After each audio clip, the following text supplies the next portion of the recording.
أهلا بيكم أعزائي المشاهدين في قناة أخبار كل يوم. مفاجأة من محمد سامي لمي عمر في كواليس تصوير مسلسلها الرمضاني.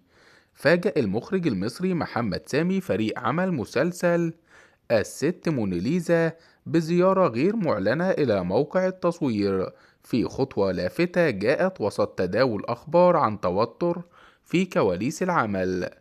وكشف المؤلف محمد سيد بشير عن الزيارة عبر خاصية القصص المصورة عبر حسابه الرسمي، إذ نشر صورة جمعته بسامي وبطلة المسلسل الممثلة المصرية مي عمر داخل اللوكيشن.